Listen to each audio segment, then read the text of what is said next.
You know, I'm working on a new song. I tried a little bit of it out this past Saturday in New Jersey. The song is entitled, We've Got Work to Do. You know, having gone through that awful experience of slavery and then afterwards not having any counseling, not having any time when our wounds were even discussed and salved. We didn't have time for that. We were trying to stay alive, and many people at that time were trying to kill us. And we have never had time really to come together. In the church, that was the closest we had, but really, personally, individually, it didn't happen. I know I had a great-grandma. I speak of her on my CD, Great-Grandma Rebecca, who was a preaching woman. She was a counselor like in the community, and before the Civil War, and then after the Civil War, she was invited to come and pray with our people and talk with them and help them raise their vision. But we have many wounds that go way back that were never healed, and I'm reminded of that every day when I come into my building and I see that the lock has been broken on the front door. Then you go inside and the lock has been broken on the inside door. And the people who run the building fix the locks. And then you come back the next week and the lock has been broken on both doors. And we're saying, well, who is doing this? And we know it's people in the building. And there are other things in the building that are being done. There is something in us that has really, we have to heal it, but we have to identify it and talk about it and soothe each other. That's what I'm saying in the song. We have to come together to really look at each other, really look and listen to each other and talk with each other, not at each other. And really let all of that pain come out in such a way that it doesn't kill people, doesn't kill us. But really, so I'm saying right now, family, the things that we do every day, we really have to examine them. Stop before you say something to somebody, because frequently it comes out mad. And that's what I wrote about in my other song, but it comes out mad. Sometimes we love people, but when we try to express it, it comes out mad. And that's because of passed down pain. You know, we had hand-me-down love, hand-me-down shoes, hand-me-down clothes. We also have hand-me-down pain, and that's something we have to deal with. Well, you know that you've arrived at Ancestor House right up in here. And I want you to be here with us because, you know, we talk about our family and our story. And remember what I just said. Now we're going to go inside and meet a brother who is a warrior, a spirit man. You've seen him before. But we're going to talk about our story again and some more and on another level. So come on inside. You don't have to bring anything. Don't stop at the corner and get a bag of chicken and nothing. None of that. Just come on inside so we can talk. We are family. And show the world we are family. Take my hand, brother. We are family. You help me, I'll help you stand. We are family. It's a gift from God. We are family. We're so blessed. We are family. We're the people of Africa. We're the African family. Family home in the motherland. Families scattered across the seas, but wherever we have gone, wherever we may be, we're the people of Africa. We're the African family. Family, family, family. Family forever. Whenever I sign one of my books, I say family forever, because that's the bottom line. If we are not family, we have no protection, we have no guidance, we have no inspiration, really. That is worth, that comes from our gut, our spirit. And so the song Family Forever is what the theme song for this show, for this presentation, for this coming together. And here we open with a short libation. It's not the fullness of the libation, but it's an opening of the way with the water and the word and the Spirit. And so first we thank the Mighty One. We thank the one that made us all, that gave us our first dignity as the parents of humanity. Tra, tra, tra, umanyama, tra. Blessings, blessings to everyone. You sitting out there, you sitting out there. Bless yourself. Put your arms around yourself and love yourself and be proud and forgive yourself too. Because that's very important. We hold a lot of things against I didn't do this, I didn't do that. Yes, you did. You're fine, you're fine. So bless yourself. Thank you. Tra, tra.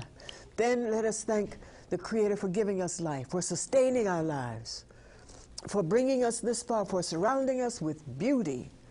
You know, look at the sky sometime. Look at the trees. Look at the clouds. Don't be looking down all the time.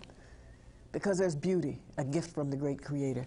Thank you, great Creator. Tra, tra. Blessings to everybody. And then we must remember our ancestors, those bad ones, those strong ones, those perception changers, those rearrangers, those mind evolvers, those problem solvers, our ancestors. We thank them for their sacrifice, for bringing us as far. Ashe yao, yao, yao, tra, tra. Thank you.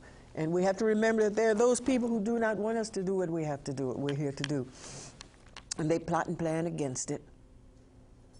So what's new? Let their plotting and planning go on back to them and not come to us. Let it go right on back to them.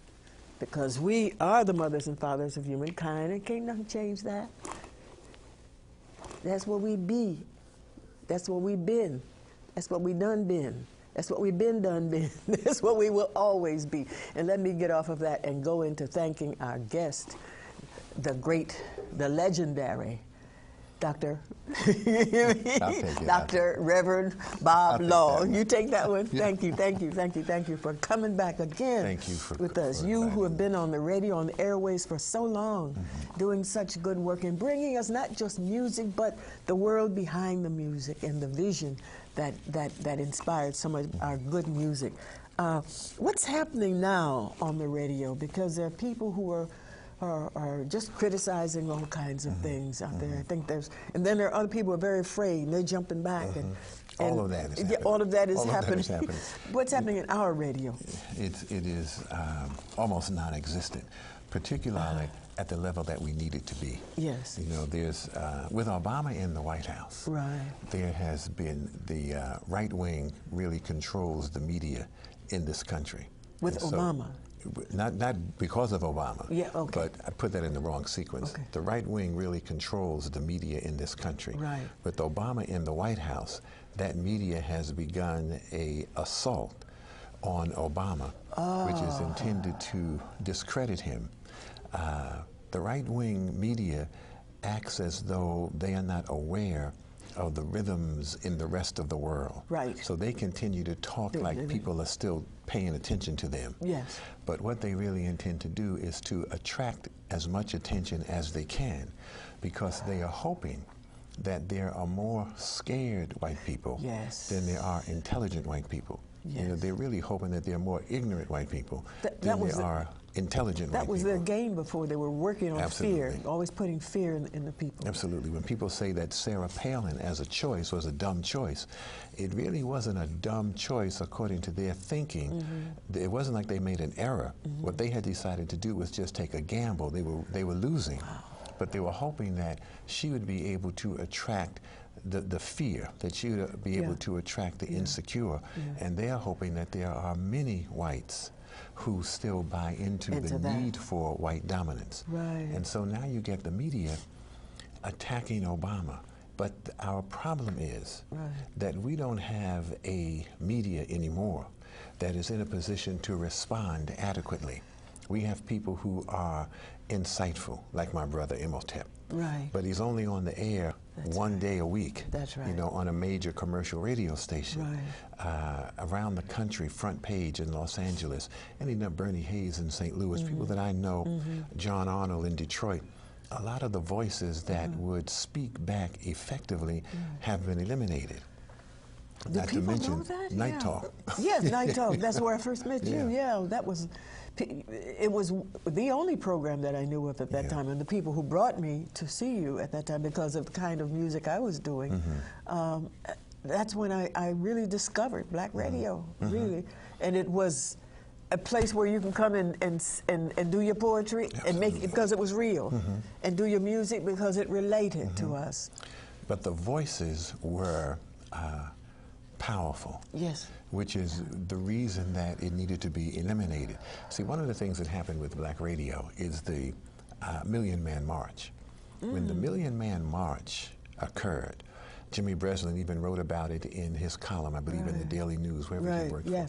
And he scolded the media for allowing this to happen right up under their noses without ever making anybody aware that it was developing. And he was essentially saying, how did this happen? See, when the Million Man March was really organized and given its credibility and its energy by Black Talk Radio. That's right. And that's right. Black Talk Radio was like an electronic underground railroad moving all over the country. Because the quote-unquote major media was not paying attention to what was Major media didn't pay attention. I was down in the Million Man March office on Atlantic Avenue in Brooklyn. Every major media was coming from all over the world the week before the march. Wow. We have been organizing all that time. That's right. And the organizing was not underground. We did great dramatic kinds of things to make people aware, but it was Black Talk Radio that was really spreading the word, answering the questions, and responding to the critics. Didn't that also happen during the movement in the South, where there were certain radio stations? There were music radio stations, and the radio personality had a great deal of credibility. And so the radio personality could say something political. He could say, don't go here or go there. He could say, attend the meeting, and he was trusted. And people would respond. And so radio needed to be diminished.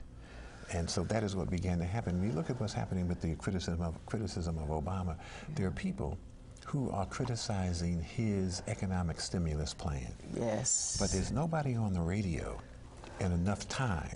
There's nobody with the same amount of time to say, how dare you criticize? That's right. You don't have the moral authority to question his stimulus plan when you presided over the plan that made stimulus necessary in the first place. Almost destroyed this country in so many ways. I was playing a tape that I did an interview in 1984, playing it today driving over here. And it was me talking to Jesse. And Jesse was talking about Reaganomics. And Jesse was talking about the rich not paying their fair share of taxes. He was talking about corporate loopholes that was going to create a fiscal disaster. Whoa. Jesse said that in '84. And he talked about the kinds of things that need to be done in order to correct that. And he talked about the Republican plan. It was Reagan at the time who had a plan that did not lift the boats at the bottom. It only lifted the yachts at the top. That's right. I remember him saying that at Abyssinian Baptist Church. I remember him saying that. When Jesse went to Syria to free Lieutenant Robert Goodman, he called me from Syria. I was on the air. He called me from Syria to say, I got him. Now, we don't have that anymore. No, you don't. You know, and so there are a great many voices that you don't hear with the regularity that you used to when we were on the air on a regular basis.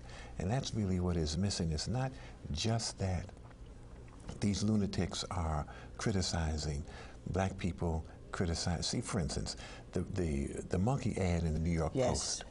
And the new Attorney General who said that on matters of race, we are a nation of cowards. That's right. So then he is challenged on that. That's right. See, there's nobody on But they don't challenge him what he said. They don't challenge the depth of what he Right. said. They That's just what get on him for saying it. And see, there's nobody on the air to say, well, we didn't hear a comment condemning that ad from the most prominent Catholic in New York. No. We didn't hear Abraham Foxman. No. We didn't hear the leader Not of even the mayor. Not the mayor, not the animal lovers, the people who were so quick to jump on Michael Vick for the things he was doing with the dogs. Right. But there's no animal lovers for justice. They're just animal lovers for animals. Yes. You know, Yes. all of those people are quiet, and there's nobody on the air to point that out. Nobody on the air to say, where are you, Cardinal? You did a DVD, a film Yes. on that recently. Right. Showing what it used to be. Right.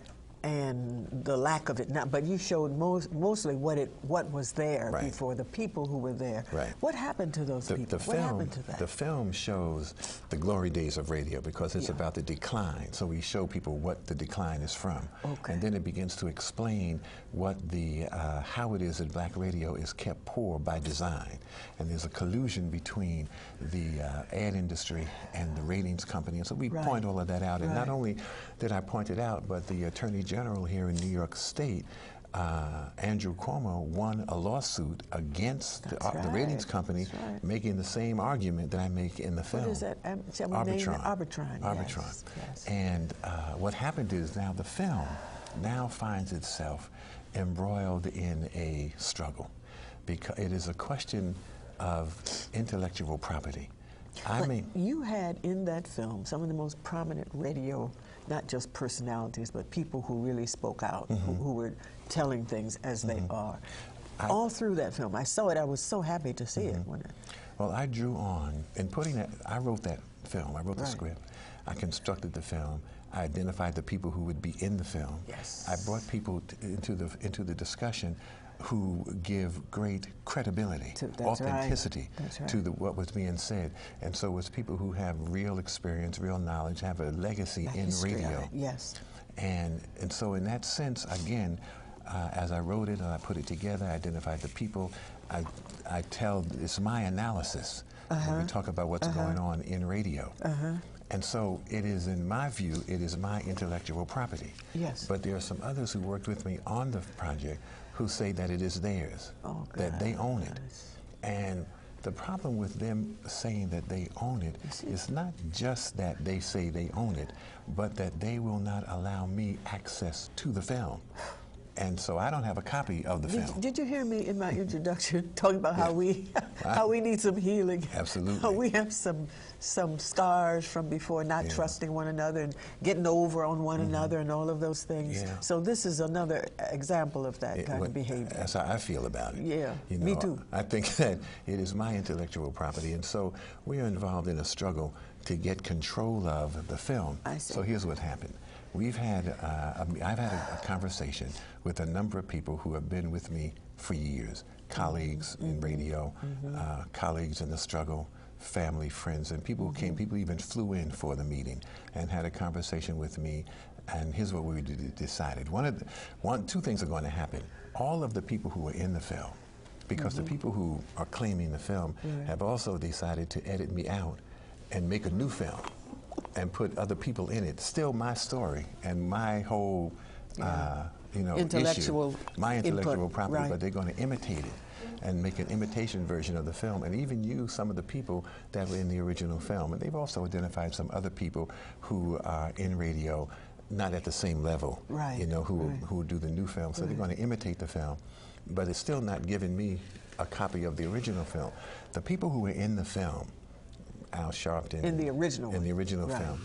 Promoter named Buddy Scott, any number of people, the Cut Man from Kiss FM. Gary Bird. Bird is there. If I made anything, Bird is going to be it. Bird is my brother. Yes. And also taught me radio, if the truth be told. See, when people look at Bird, if they see him for the first time, they're surprised to see how young he is. Yes. Because he's been around such a long time. He was in radio before me. Well, he was 15, but he was only 14 years old. Yeah. But all of those people sending a statement to the people who were the film, asking them, even if they signed a talent release, to not show the film with their likeness in it. That this film is not at all what we intended it to be. The film was supposed to be part of this fight to reclaim black radio, to make the community aware of the real economic issue, and to be part of we wanted, the Attorney General should have been using my film as part of his lawsuit. Yes. The points that we made in the film. Right. And so we wanted to be a part of that. We want to heighten that kind of consciousness around the country, but the film is not being used for that purpose. It's being entered into film festivals. And so it only serves... This altered film is being entered. The original film.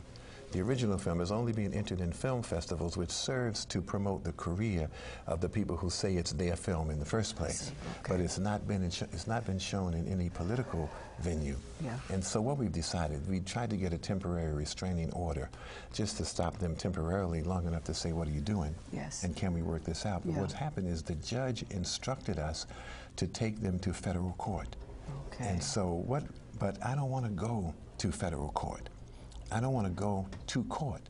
We don't want to spend the money that it would take to go to court. That's right. And to try and get some justice in a judicial system that we don't have any confidence in Yes. the first place. Yes. And even though in this issue both sides are black, if we go to federal court or any court, both sides are going to be abused Yes. by the judicial system. Yeah, both sides. And so rather than spend the money on legal fees, Right. we're going to spend the money, I'm going to spend the money to complete the film that I intended to make all the time. Okay. Because the current film, even the original, although it has been well received, it was not completed when we began to show it. The original screening, Okay. we even said at that original screening that it's not complete, but I That's needed right. to get some feedback and see where we are we Right. on track? Because I've never made a feature-length film before. Okay. And this is my new career filmmaker, you see. Why not? This is a media time of media visuals. And so it's not the real film that I intended to make, Okay. and it's not being used in the way that I intended to use it. Okay. And so I'm going to complete the original film and tell the story, and put the original film that's there. If I did get possession of it, Right. there were things I would take out and a couple of things I would put in. But can you stop them from using it to their benefit? We can't, if we go to court and get a restraining order, Right. but if we get a restraining order, the restraining order is until we resolve the difference. It's until we resolve the legal issue. Right. And so we're trying, so the answer is on a technical level, we cannot. But on a level of integrity, as people around the country respond to them, they might be, and they might pull back, but there's no indication that they're going to they do would that. See, they're saying this, on a technical level, what they're saying is that you made a mistake. Yeah. You signed... You trusted. That's it. But you signed a talent release that gave us ownership of your film, which is not true. No that's not talent true. release gives you ownership of the film. But what they are saying essentially is they tell people, well, Bob signed this film over to us. What they're saying is that we think you made a mistake, and we're going to take advantage of that mistake and claim the ownership of your intellectual property. And so we can fight with them, or I can just go make the next film and make it clear to people that the film that I am completing is the real film. Okay. Well, you're on the inside of it. And so what you do, I suspect, will come out the way you want it to come out. It'll be exactly right. But I really don't like to see people get away with doing evil, hurting our people, undercutting people. And I know when I met you in 1975, that everything I saw in the film was what I heard you say. You talked about the people, the system, everything. So when I saw the film, I said, "Oh yeah, that's right, that's right." And, but it was coming out of other people's mouths also, because they were in the business. So I hope that those who exploit our community come to some understanding of what they're doing, and I hope the energies come and tell them that they have to stop doing this. Now, I know that's being nice, but I think there are forces which will show them the way. Okay, let me say it that way. But Absolutely. Bob, thank you for doing what you've been doing over the years. And when I saw that film and I saw the story that you have been telling for quite a while, and those in the business who corroborated what you were saying, I felt very good. Because, I being in show business, I see a lot of it, the same thing. You talked about those contracts, 50% of it. You have to fight all of that stuff that goes on. We've been exploited on every level, throughout our existence in this society. So can people, what do you want the community to do? Just wait for the film. The real film. The real film. Yeah. The Bob Law film. You're going to put your name on it, right? But this is Bob Law's I was going to say a Bob Law film. A Bob Law film, right. I right. thought the original one was going to say. But it is. And what's your logo? Get your logo we'll get out something. there. Yeah. No 40 acres and a mule, but yeah, we'll right, get something right, else. Something. We'll do something. Yeah. But it is a Bob Law film. Okay. And we're going to do it. All the same people are very anxious to cooperate with it and get it out quickly. Very good. And I learned a lot in terms of how to do film and script write, all of that in doing this one. That's right. So I'm Very looking, good. you know. You're looking forward to it. Yeah. Is there, you know, can people be of assistance? Are there some things that would help you? Is there a phone number where people can reach you? Money. Yeah.